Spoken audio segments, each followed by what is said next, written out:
Muito bom dia, sejam bem-vindos a mais uma lição da Escola Bíblica da Igreja Batista das Caldas da Rainha. Como sabem, nos últimos domingos temos estado a estudar o livro de Isaías. Nós hoje vamos terminar o nosso estudo do livro de Isaías. Nós vamos chegar hoje à 13ª lição do estudo de Isaías e apesar de ser um número até bastante razoável, 13ª lição, no entanto, havia muito mais ainda para podermos estudar no livro de Isaías.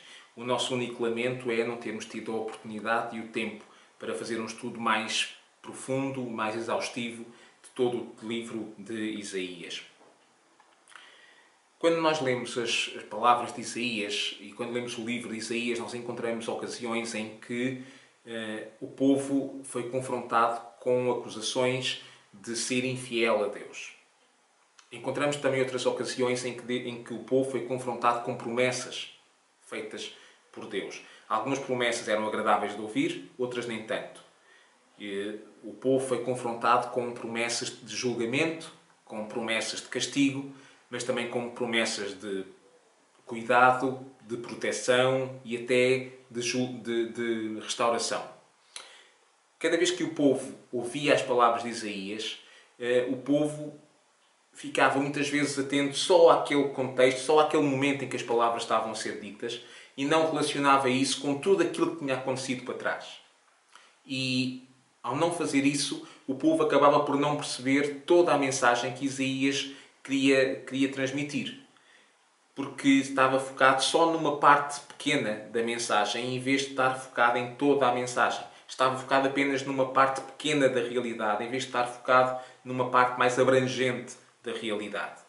E, basicamente, nós podemos dizer que os contemporâneos de Isaías estavam apenas a ver uma parte pequena da imagem, uma parte pequena do quadro. E, por isso, não conseguiam perceber todo o significado, toda a mensagem. Isto acontece quando nós ficamos focados apenas numa parte pequena da realidade.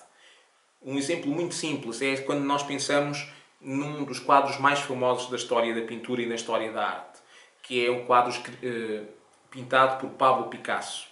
O governo espanhol tinha, numa ação de marketing, enquanto estava a decorrer a Guerra Civil Espanhola, o governo espanhol encomendou a Pablo Picasso um quadro que simbolizasse Espanha e um quadro que pudesse representar a Espanha numa feira internacional, num festival internacional.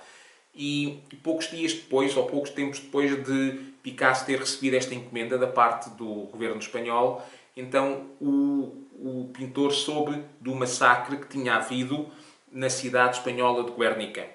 E decidiu pintar a sua visão desse massacre e decidiu que o quadro que iria levar a essa feira, a essa exposição internacional, seria nada mais nada menos do que um quadro que contasse ao mundo o massacre que tinha havido na cidade de Guernica. É um quadro muito conhecido.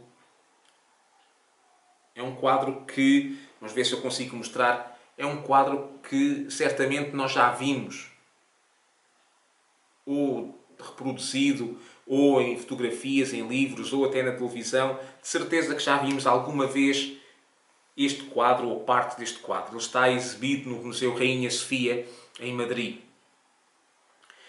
Se nós olharmos para este quadro, nos focarmos apenas numa área semelhante ao tamanho de uma folha A4, mais ou menos isto assim, se nós nos focarmos apenas numa área deste tamanho, quando estamos a analisar este quadro, nós podemos achar que o quadro não presta, que é um quadro feio, que é um quadro sem sentido. Porquê? Porque se pusermos uma área de igual à área de uma folha A4 em cima deste quadro, nós podemos não compreender todos os traços, todas as figuras que estão ali representadas. Podemos até ver só uma ou duas cores. Este quadro é todo pintado em tons de preto, cinzento e branco. Vários cinzentos, mas preto, cinzento e branco. E quando nós pomos uma área do tamanho de uma folha A4, nós podemos até ficar só a ver uma cor, ou só duas cores. E podemos fazer uma opinião errada sobre este quadro. Porquê? Porque, na verdade, apesar de uma folha A4 já ter um tamanho razoável, a verdade é que este quadro tem 3,5 metros de altura e tem 7 metros e mais ou menos 75 de comprimento. 3,5 metros de altura e 7,75 metros. Portanto, tem uma área de quase 27 metros quadrados. Se nós fizermos o tamanho de uma folha A4, é mais ou menos isto, em cima de uma área de 27 metros quadrados, apesar de nós podermos ter muitos conhecimentos sobre história, muitos conhecimentos sobre arte, sobre história da arte, sobre técnicas de pintura, quando nós analisarmos todo o quadro baseado só numa pequena fração, nós vamos sempre ter uma ideia errada do quadro. Se isto é verídico em história, se é verídico em história da arte, também é verídico e verificável na nossa vida espiritual. Conhecer uma parte do quadro não é conhecer o quadro todo. Conhecer uma parte da realidade não é conhecer a realidade toda. Por exemplo, quando nós olhamos para a Bíblia, se nós dividirmos a Bíblia em partes, se olharmos só para o Velho Testamento e esquecermos o Novo, se olharmos só para o Velho, nós podemos ficar com uma ideia de Deus, de um Deus vingativo, um Deus preocupado com o pecado do povo, um Deus que castiga quando o povo se afasta ou quando o povo peca. Por outro lado, se nós olharmos só para o Novo Testamento, nós podemos ficar com uma ideia de um Deus totalmente diferente, um Deus preocupado com a salvação do povo, um Deus preocupado com o consolo do povo, um Deus amoroso. E apenas quando nós olhamos para a Bíblia como um texto só, apenas quando nós olhamos para a Bíblia como uma unidade em si, quando vamos desde Gênesis até Apocalipse, aí é que nós podemos perceber que a justiça de Deus que nós encontramos tantas vezes no Velho Testamento e o amor de Deus que encontramos tantas vezes no Novo complementam-se. Aliás, nós não podemos perceber o sentido do amor do Novo Testamento sem ter em conta a justiça de Deus do Velho Testamento. E não podemos compreender a justiça de Deus no Velho Testamento se não percebermos que a justiça de Deus do Velho Testamento aponta para o amor de Deus no Novo Testamento. Isso é que é extraordinário. Isso é que faz da Bíblia algo extraordinário. E o quadro todo, a mensagem na totalidade que aquele povo, os contemporâneos de Isaías e nós hoje, precisamos também de entender através das palavras que Isaías nos deixou, tem a ver, ou pode ser resumido apenas numa só palavra: restauração.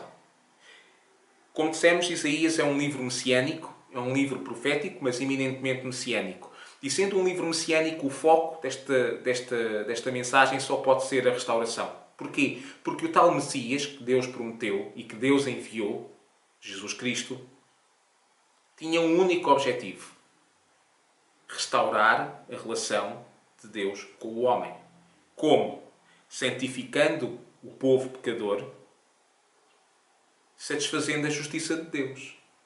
E assim restaurar o povo. E a restauração é o foco desta mensagem. E nós hoje vamos falar sobre isso. Restauração é o foco desta mensagem de Isaías. Como costumamos fazer, vamos dividir este texto. Nós vamos ler Isaías 65 e vamos começar no versículo 17 até ao versículo 25. Portanto, mais ou menos vamos ler a segunda parte do capítulo 65 de Isaías. E vamos dividir em 3 partes. Primeiro, vamos começar no versículo 17 até ao versículo 20. Depois no 21 e o 22 e no final vamos terminar com o 23, o 24 e o 25. No final da lição vamos fazer então um pequeno resumo e uma aplicação pessoal à nossa vida. Antes de começarmos, vamos orar, pedir a bênção de Deus para este momento. Senhor Deus, Tu és soberano sobre todas as coisas e Tu estás presente agora aqui connosco. Fala ao nosso coração. Nós somos pecadores e precisamos da Tua instrução, precisamos da Tua sabedoria. Mostra-nos, ó Deus, aquilo que tem que ser mudado na nossa vida, para que a nossa vida seja agradável perante Ti. Em nome do Teu Filho Jesus. Amém. Então, vamos ler o texto e vamos começar então com o versículo 17, 18, 19 e 20. Diz assim o texto. Nós costumamos utilizar o texto da Bíblia para Todos, a versão da Bíblia para Todos, a tradução em português corrente da Sociedade Bíblica Portuguesa, e hoje continuamos a usar essa tradução. Diz assim o texto então. Eu, o Senhor, vou criar um novo céu e uma nova terra, de modo que não pensareis mais no passado, nem vos preocupareis mais por coisas de outrora. Alegrem-se e rejubilem por aquilo que eu vou criar, pois vou criar uma Jerusalém cheia de entusiasmo e um povo cheio de alegria. Eu mesmo me entusiasmo com esta Jerusalém e eu me alegro com este povo. E não se hão de ouvir mais nem choros, nem gritos. Ali não haverá criança que morra de tenra idade, nem adulto que não chegue à velhice. Pois será ainda novo o que morrer aos 100 anos. E quem não chegar a essa idade será como aquele que foi amaldiçoado.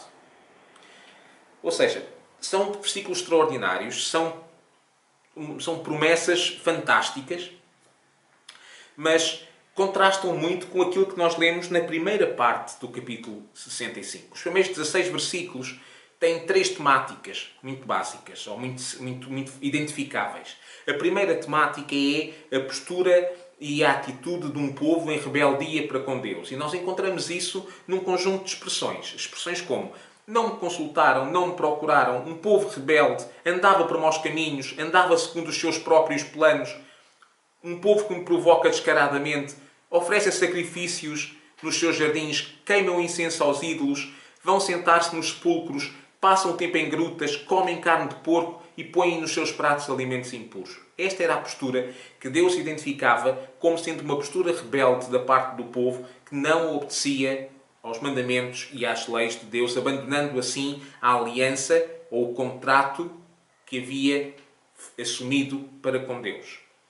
Depois, a segunda temática que nós podemos facilmente identificar tem a ver com a reação de Deus para com esse povo em rebeldia. E nós lemos assim: estas práticas deixam-me arder em cólera, como fogo que arde continuamente. Tomei nota, tudo por escrito, e de tudo disto eu não me vou calar. Vou obrigá-los a pagar por tudo, vou lançar-lhes com tudo à cara, vou ter em conta conjuntamente com as vossas falhas e as falhas dos vossos antepassados. Hei de juntar tudo o que fizeram desde antigamente e lançar-vos à cara. Vou-vos dar como destino uma morte sangrenta. Hão de ser degolados, passareis fome, passareis sede, ficareis envergonhados. Haveis de gritar de dor, haveis de vos lamentar com o coração destroçado. Esta é a reação de Deus perante a atitude do povo rebelde. E a terceira temática, que é facilmente identificável, tem a ver com a reação de Deus perante o povo que se manteve fiel. E então aí Deus fala de maneira diferente. E Deus diz: por causa dos meus fiéis não quero deitar tudo a perder. Darei descendentes a Jacó, e de Judá sairá o possuidor das minhas montanhas. Aqueles que eu escolhi serão os seus proprietários. Os meus fiéis habitarão lá. Para aqueles que de entre o meu povo me procurarem, a planície de Saron será a pastagem das suas ovelhas, e o vale de Acor será logradouro para as suas vacas. Os que me são fiéis hão de comer, os que me são fiéis hão de beber, hão de jubilar. Os que me são fiéis cantarão cheios de felicidade. O contraste é claro, bastante claro. A atitude do povo rebelde, a reação de Deus perante o povo rebelde e a atitude de Deus, ou a reação de Deus perante o povo fiel. Quando nós lemos o versículo 17, então, aí nós começamos a encontrar as promessas de Deus. E as promessas de Deus no versículo 17 começam de uma forma extraordinária. Diz assim: eu, o Senhor, vou criar um novo céu e uma nova terra. E convém ter em mente que cada vez que no Velho Testamento é conjugado o verbo criar, o sujeito é sempre Deus. Ele é o único que pode e que tem poder para criar. E, segundo nós lemos aqui no versículo 17, ele não vai apenas consertar, ou não vai remediar, ou não vai arranjar aquilo que estava estragado, aquilo que estava corrompido. Ele vai criar tudo de novo. Algo totalmente novo. Exatamente como ele fez antes. Nós temos o relato disso em Gênesis 1. É interessante vermos também que quer Ezequiel, quer Jeremias em Jeremias 31:1 e Ezequiel 18:31, eles profetizaram acerca do tempo em que Deus daria ao seu povo um novo coração e um novo espírito. E Isaías também falou de coisas novas, nos capítulos 42 e no 48, de um cântico novo, no capítulo 42, e mesmo de um novo nome, no capítulo 62. E assim, a segunda parte da promessa vai tornar-se realidade. A segunda parte da promessa está no versículo 17. Diz assim: não pensareis mais no passado, no tal novo céu e nova terra que Deus vai criar. Não pensareis mais no passado e nem vos preocupareis por coisas de outrora. Tudo o que ficou para trás, ficou para trás. Perdoem-me aqui o pleonasmo, a redundância. Tudo aquilo que nós hoje aqui damos valor, tudo aquilo que nós hoje achamos que é importante, fica para trás. Porquê?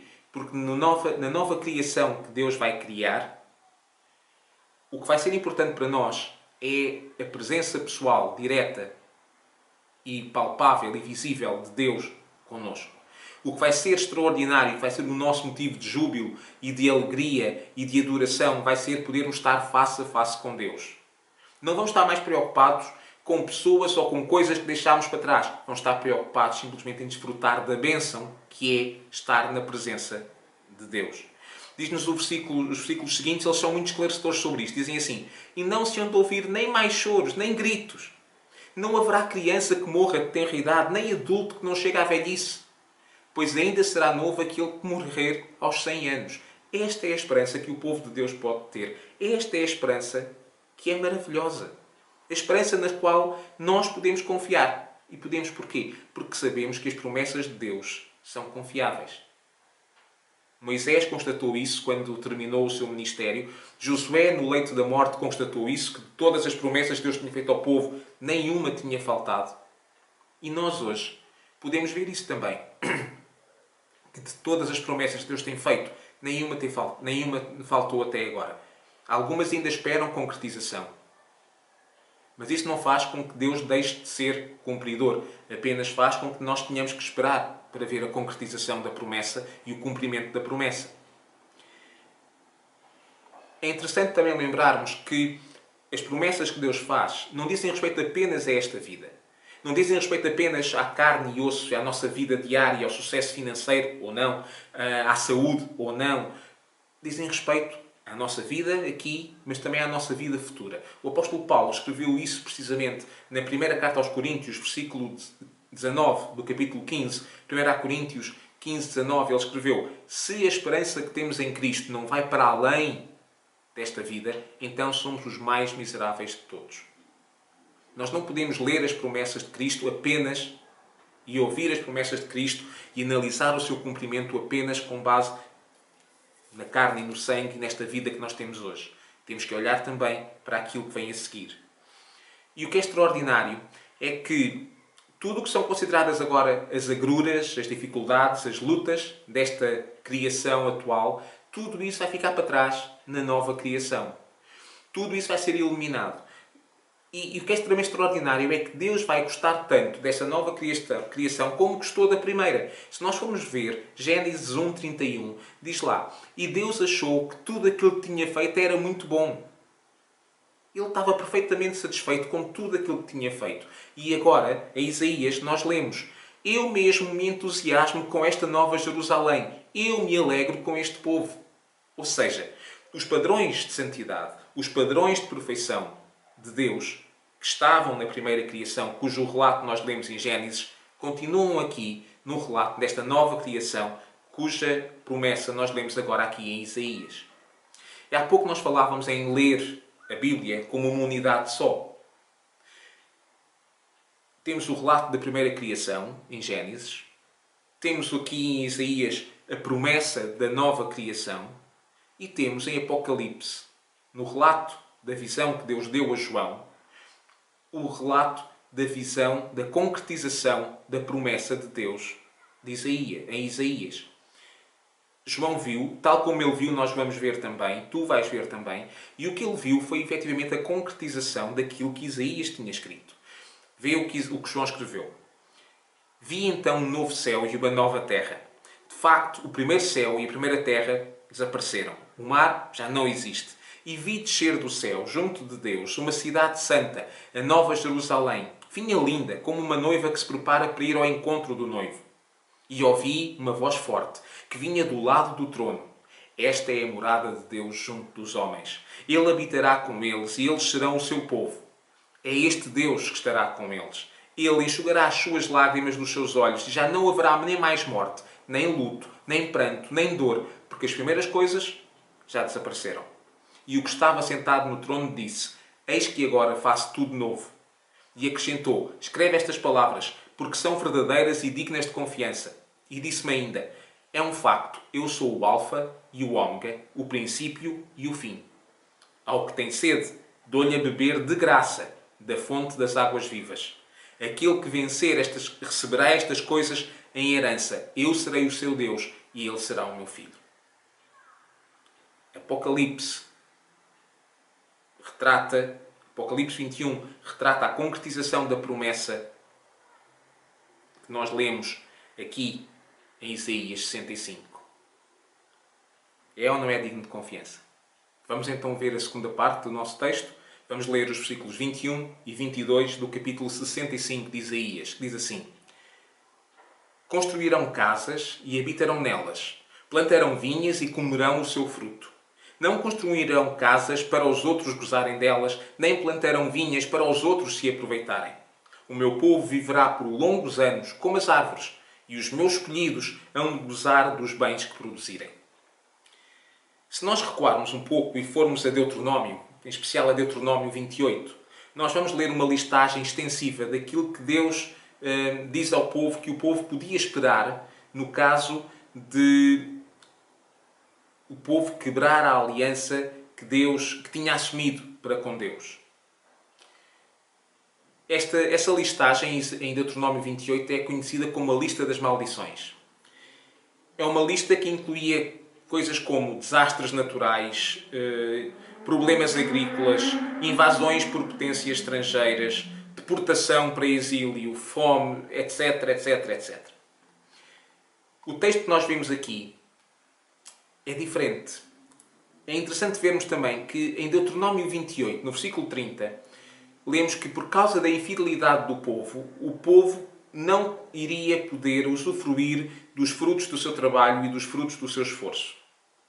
Por exemplo, nós lemos no versículo 30: Pedes uma mulher em casamento, mas outro é que desfrutará dela. Constróis uma casa, mas não consegues ir habitar nela. Plantas uma vinha, mas não a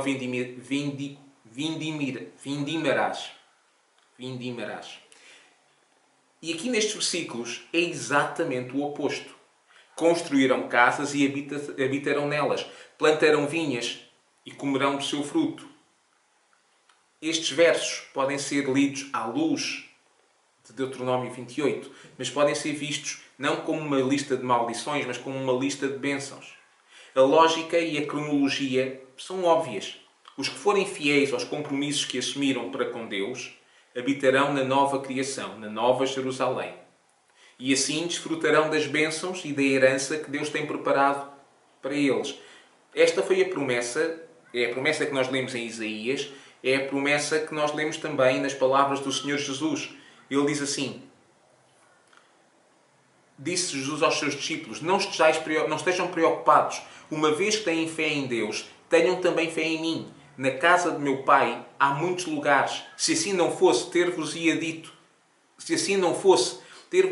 que vou preparar-vos lugar. Eu vou à vossa frente para vos preparar lugar. E depois de vos ir preparar lugar, hei de voltar para vos levar para junto de mim, de modo que estejam onde eu estiver. E o caminho para o lugar onde eu estiver já o conhecem.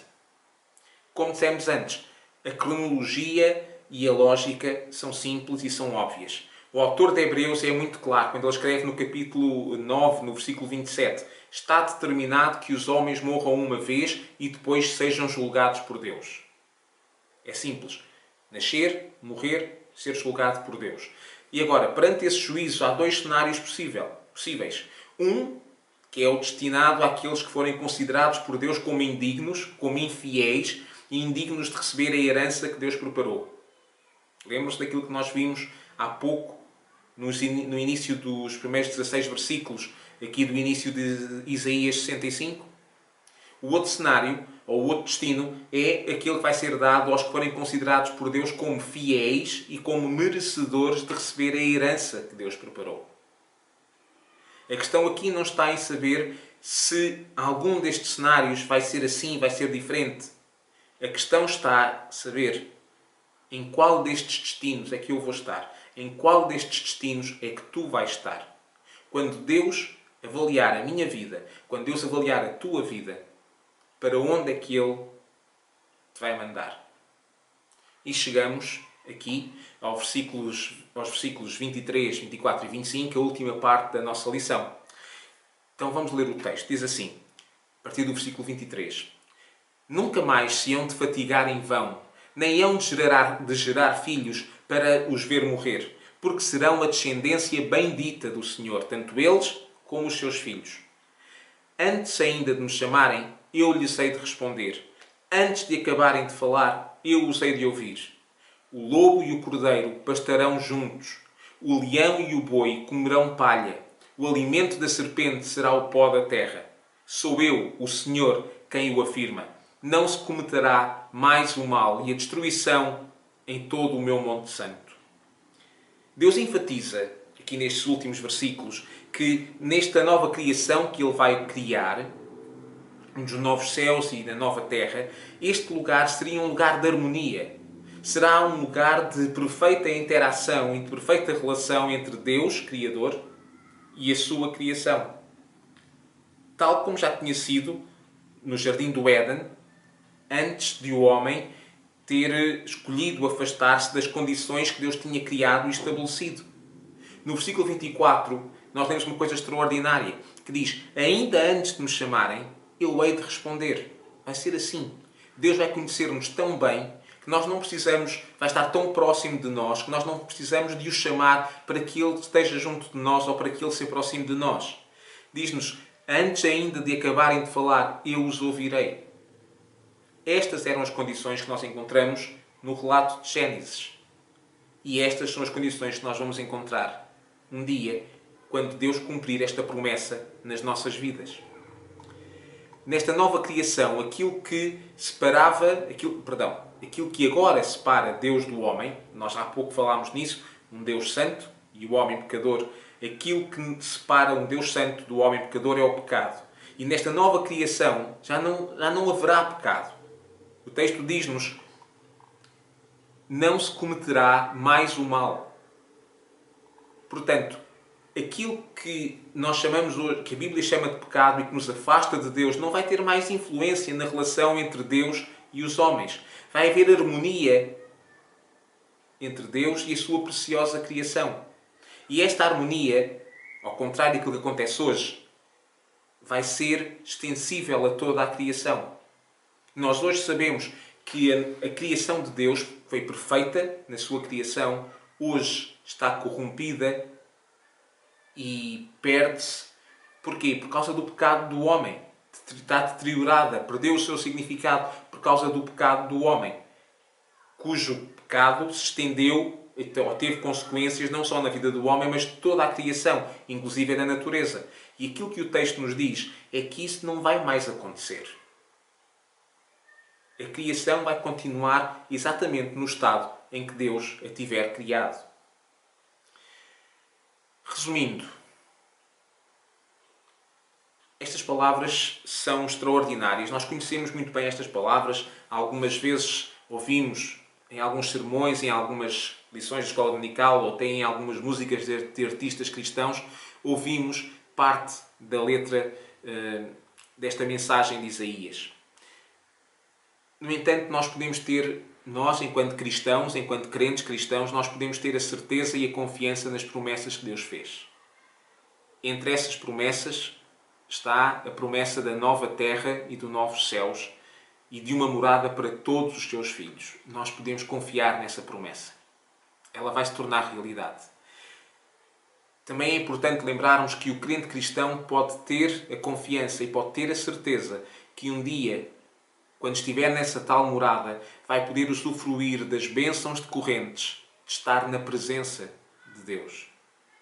Nós hoje, por causa do nosso pecado, estamos afastados de Deus. Mas um dia nós vamos continuar e vamos poder estar junto do próprio Deus. A terceira certeza que nós podemos ter é que um dia Deus vai reinar para sempre.